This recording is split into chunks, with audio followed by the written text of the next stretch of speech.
If you're going to put arguably the greatest sports car ever made head to head with the modern day pretender to its throne, you need a setting that lives up to the stars. And this place certainly does.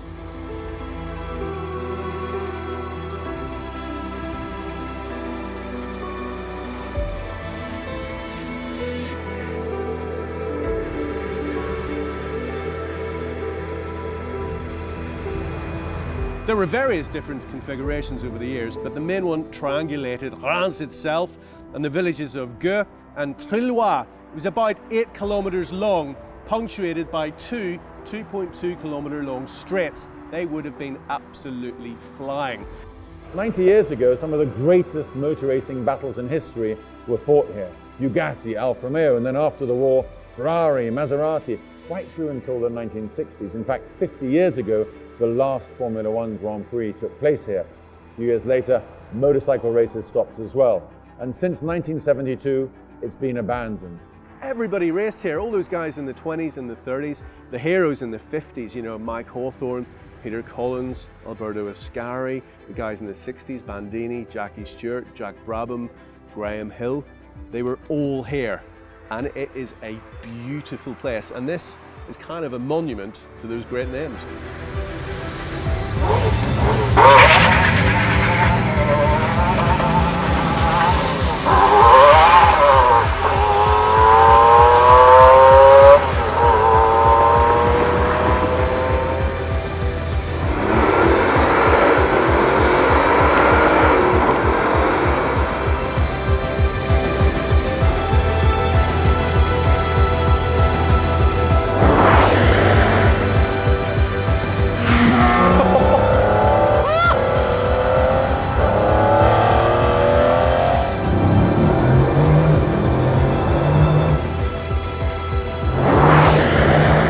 Sorts it all out for you. The up changes, traction control.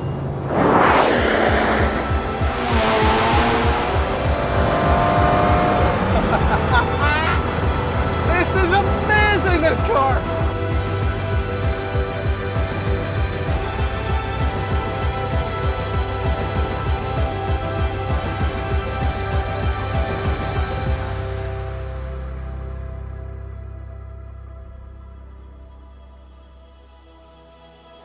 The king is dead.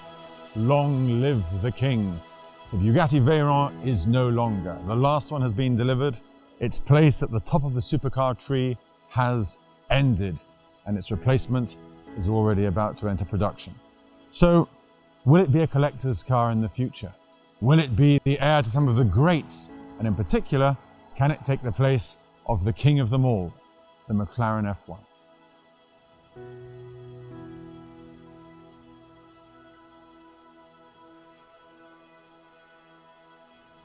The Veyron and the F1 have plenty in common and lots, of course, to differentiate them.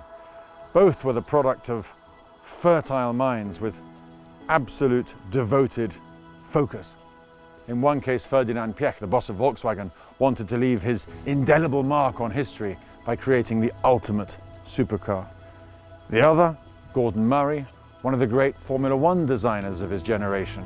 He too wanted to create the ultimate supercar, but with a different focus, on driving pleasure. Both started with a clean sheet of paper. Neither had budget constraints. The Veyron, on the other hand, was funded by nothing more exotic than the sale of polos and golfs to commuters around the world. And yet, importantly, both the Veyron and the F1 stood head and shoulders above the competition of their era in terms of price, in terms of power, and most importantly, in terms of performance. Nothing else came close to these two cars at their launch and throughout their lifespans. It's fair to say that if a car is classic, it has to be special, to have star quality from day one. And both the Veyron and the F1 had that quality.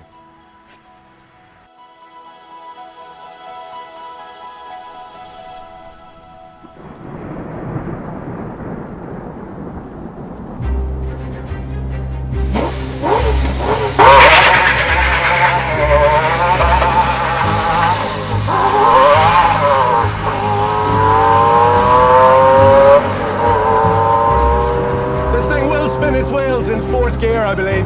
in damp conditions.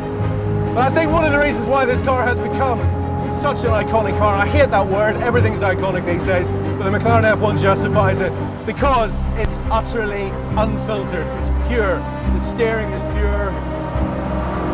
Listen to that, it's still the fastest normally aspirated car in the world. No turbos in here, no traction control, not even anti-lock brakes. What were they thinking? Well, we know what they were thinking. They wanted to build the most exciting supercar in the world. Well, Jason and I have given it our best shot, but frankly, compared to the abilities of the cars, we're nowhere close. So we brought both the Veyron and the Big Mac here to Germany. Lahr, it's a Cold War Air Force base. And we're going to hand the cars over to somebody who does this for a living. And there's only one man who's uniquely qualified, having driven the F1 at over 240 miles an hour 20 years ago, and being the test driver for the Veyron now. He is Mr. Andy Wallace.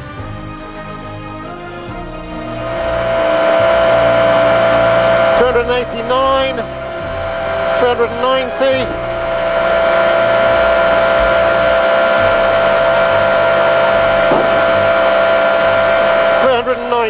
391, 391. It will not go any more than 391.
The Veyron, ruthlessly efficient, invincible like the Terminator.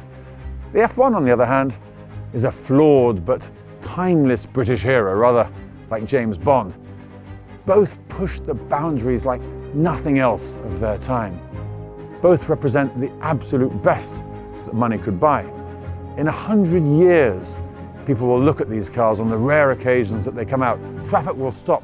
Little boys will try and walk up to the driver's window and spy inside how fast they could go on the odometer and say, really? They went that fast back then? These cars will always be special, and that says it all.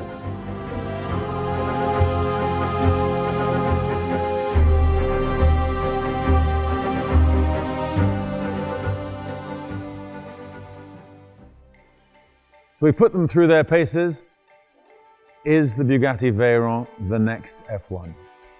Discuss.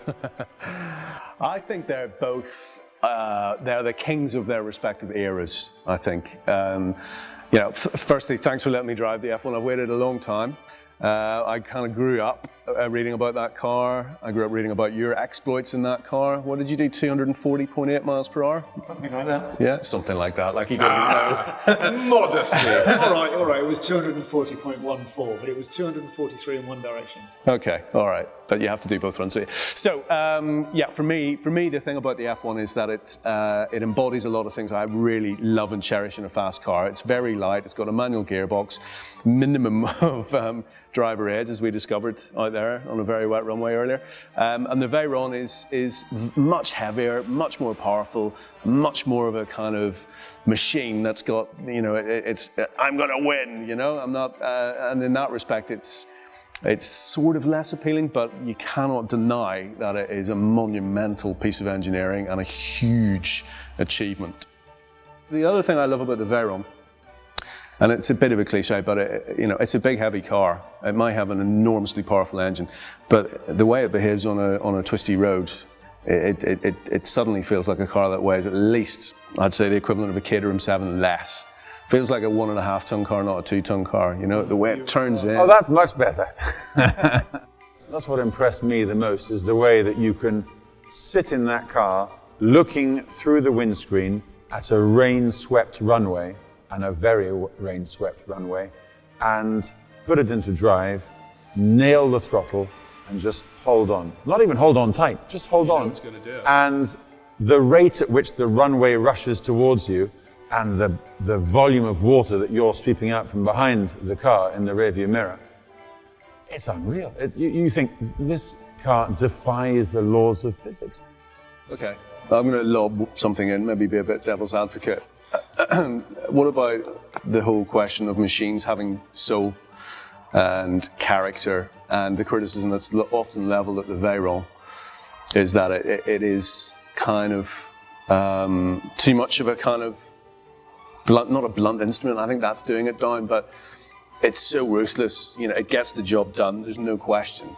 But it's in so doing, it's kind of like, well, I don't know, I'm not going to compare it to a giant Audi TT RS or something like that, you know? I think I can answer that though, because... Versus the McLaren F1. Versus the McLaren Which F1. does want to bite your head off, but if you can avoid that, stay away from that bit.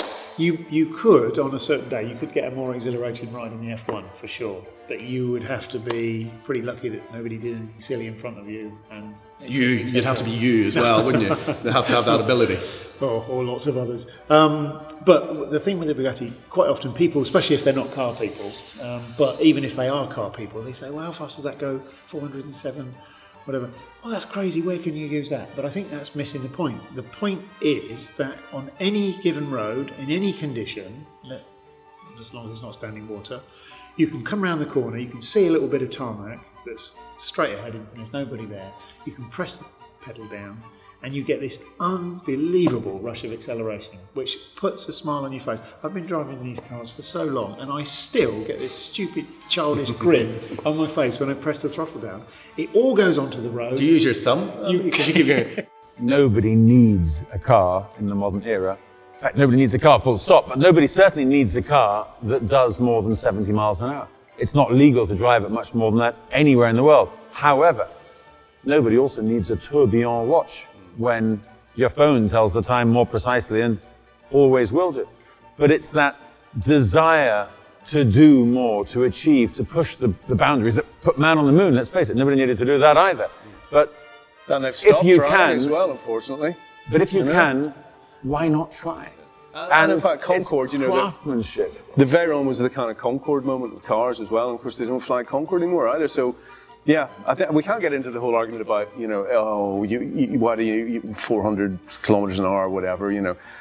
Because you can. Yeah, where would we be as a species if we adopted the, you know, well, we don't need that, we don't need to do that, we don't need that. The human being, and throughout history, the spirit is, yeah, let's try, we keep going, keep doing that. Push, push, push, push, push. And they're both perfect examples of pushing right to the limit of what's possible. You give something like the Veyron enough time, and you wait until it makes that transition from billionaire's plaything to collector's item, and then you'll start to see that car being viewed in its true context.